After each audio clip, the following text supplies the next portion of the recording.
Morning guys, my name is Rachit Tomar and you are watching my YouTube channel. Today I am going to start a new series on the lecture of PHP. PHP as a programming language is very good language. So I am going to start this lecture without wasting time. PHP एक ऐसी programming language है जो develop हुई थी 1995 में। रेस्मस ladders ने उसे develop किया था और PHP को हम पर्सनल होम पेज नाम से भी जानते हैं। पर PHP का मतलब क्या होता है? What do you mean by PHP? PHP एक हाइपर टेक्स्ट प्री प्रोसेसर है, हाइपर टेक्स्ट प्री प्रोसेसर है और ये सर्वर साइड स्क्रिप्टिंग लैंग्वेज है। ठीक है, PHP means hyper text pre processor and it is a server side scripting language. इसको हम अपाचे सर्वर से यूज़ करते हैं जिसका पूरा नाम है जयकर्ता अपाचे टॉनकैट। ठीक है, 1995 में डेवलप हुई थी। जैसे कि हमने बार बार सुना ही होगा कि PHP एक ऑब्जेक्ट ओरिएंटेड लैंग्वेज है, पर ये स्टेटमेंट ही गलत है। PHP is a partial object oriented language, मतलब ये C और C++ दोनों के कॉन्सेप्ट को यूज़ करके बनी हुई है।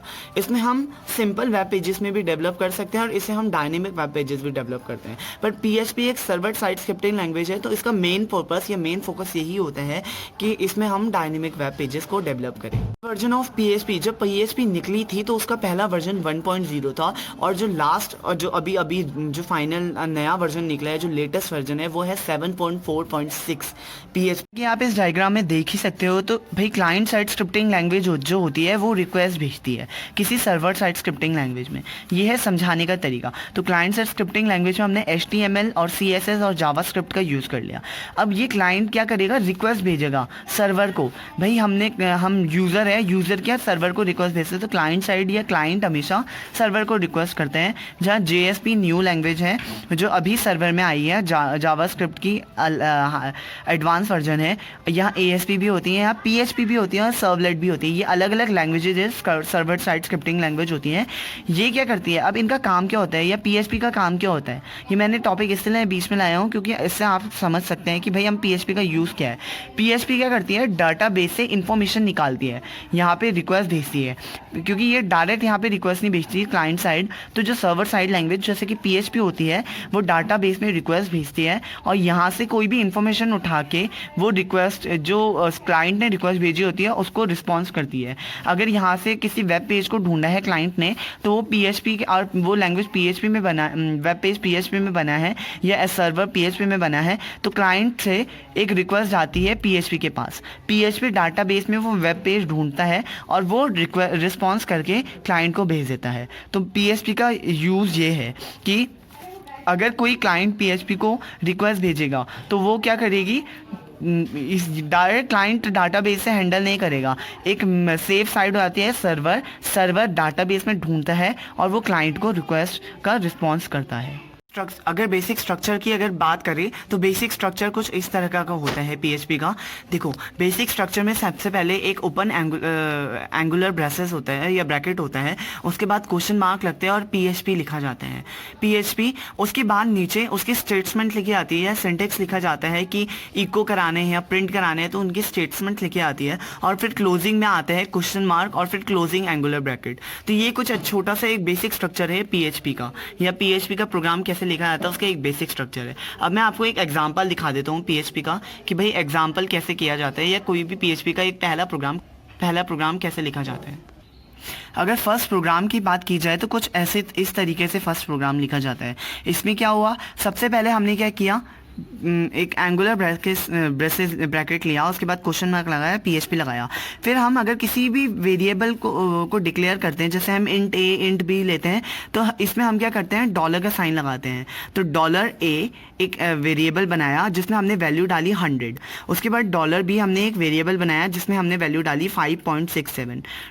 $C में हमने एक स्ट्रिंग टाइप का वेरिएबल बनाया और उसमें लिखा HIT स्टूडेंट्स। इसमें ऐसे डिक्लेयर करने की जरूरत नहीं है, इंट, फ्लोट या फिर कैरेक्टर। इसमें डायरेक्ट हम डॉलर से रिप्रेजेंट करके उसमें वैल्यूज़ डाल सकते हैं। उसके बाद प्रिंटिंग के लिए क्या होता है? प्रिंटिंग के लिए हम यहाँ पे इको यूज़ करते हैं, इको रूट्स करते हैं, प्रिंट यूज़ करते हैं और प्रिंट अंडरस्कोर आर यूज़ करते हैं। तो यहाँ पे हमने इको यूज़ किया है। अभी इसके आगे मैं आपको बताऊंगा कि इको, प्रिंट और प्रिंट अंडरस्कोर आर का क्या डिफरेंस होता है।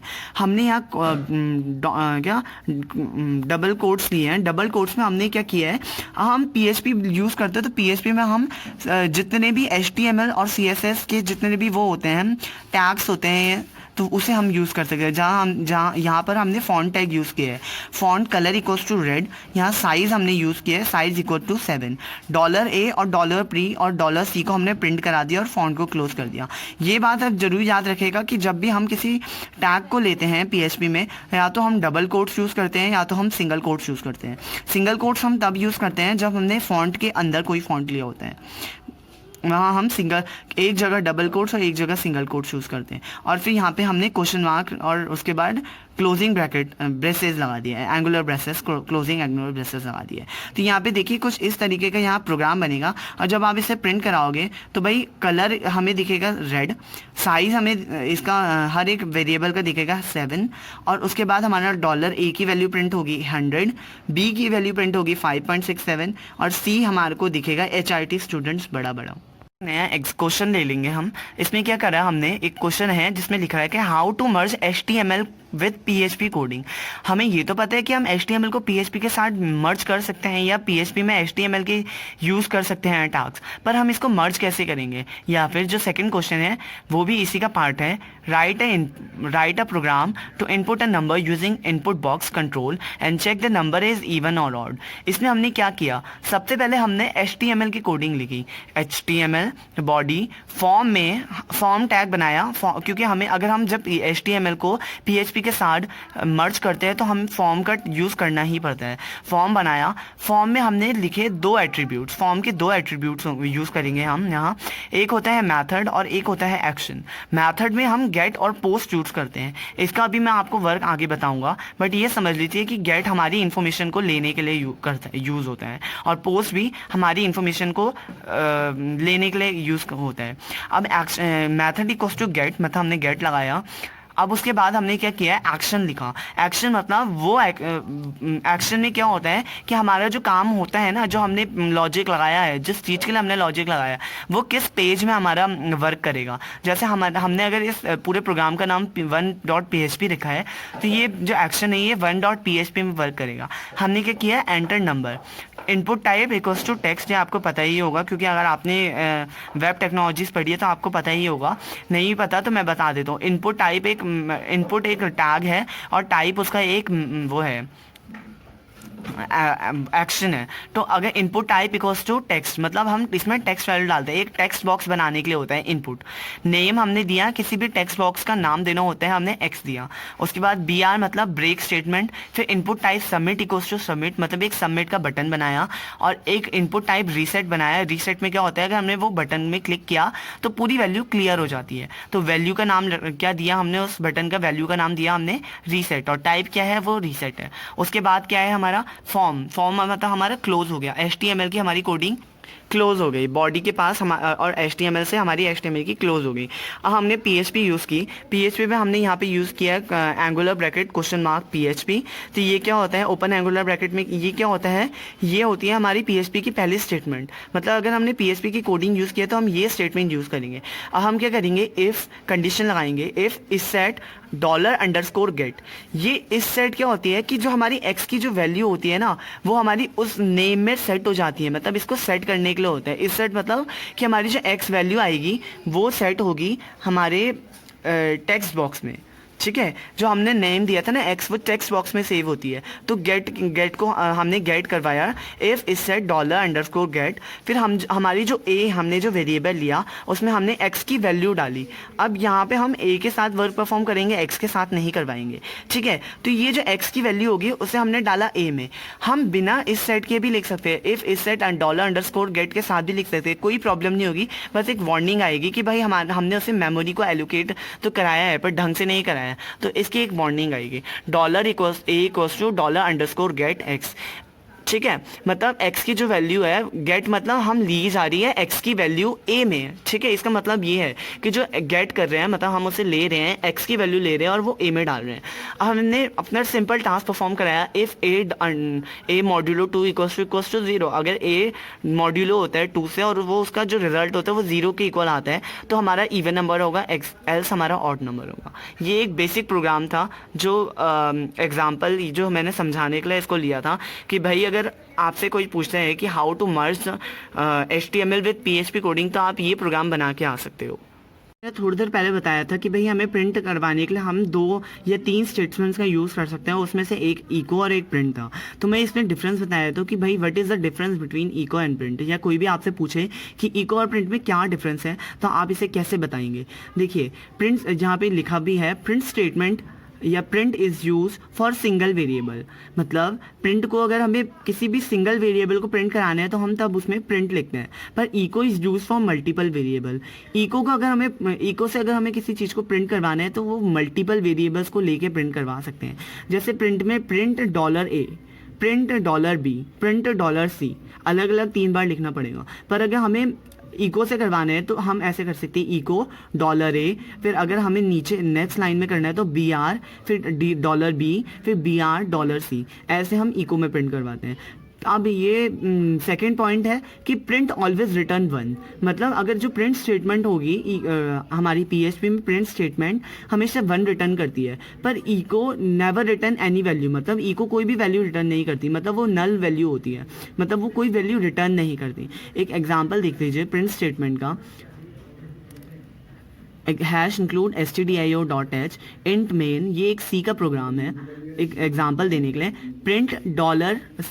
प्रिंट उसके बाद डबल कोट्स में %d, मतलब इंटीजर के लिए एक फॉर्मेट स्पेसिफायर है, कॉमा printf HIT रिटर्न 0, तो ये चलेगा, इसमें कोई प्रॉब्लम नहीं होगी। पर वही है कि एक एग्जांपल दे दिया है कि प्रिंट में हम एक ही वेरिएबल लेते हैं जिसमें हमने लिखा %d।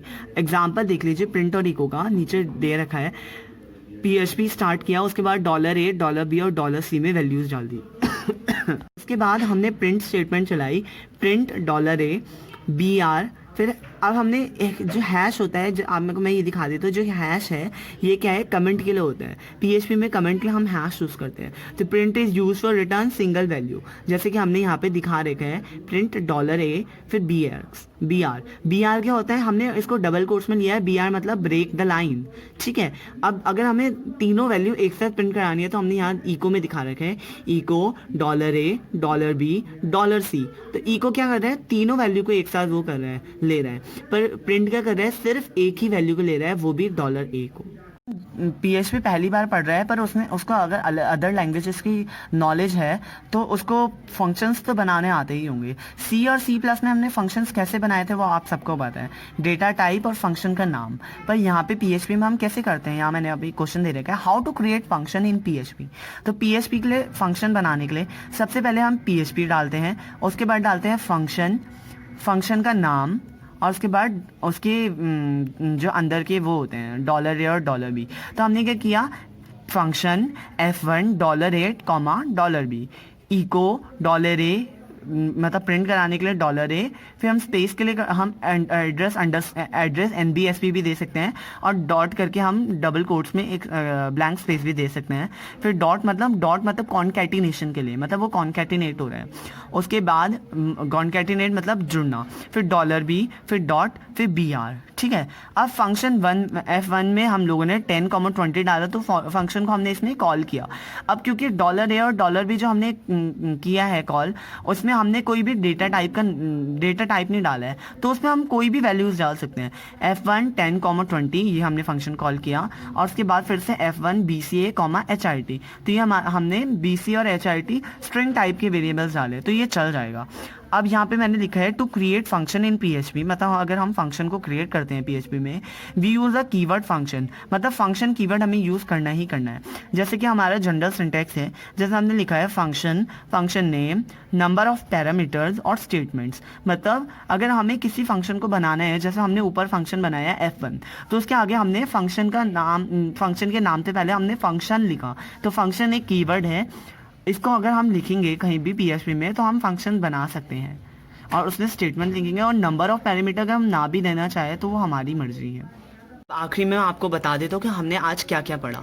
आज हमने पढ़ा कि व्हाट इज़ पीएचपी, मतलब पीएचपी क्या होती है, कैसे पीएचपी को हम मर्ज करें एचटीएमएल के साथ, इको और प्रिंट स्टेटमेंट क्या होती है, और एट द लास्ट हम लोगों ने पढ़ा कि what is function in PHP, या हम पीएचपी में फंक्शन का यूज़ कैसे कर सकते हैं। आगे इस वीडियो लेक्चर में मैं आगे और चीज़ें कंटिन्यू करूँगा, और नेक्स्ट वीडियो में मैं आपको बताऊँगा लेक्चर नंबर 2 में कि what are operators in PHP. तो thank you so much for watching this video. मेरे साथ आप जुड़े रहिए और like, subscribe, share and comments please करिए, और अपने जो भी सुझाव है, आपको जो भी सजेशंस मुझे देना है, आप प्लीज़ कमेंट बॉक्स में मुझे दीजिए। मैं हर एक कमेंट को पढ़ के उसमें सुधार करने की कोशिश करूँगा। Thank you so much guys for watching this video.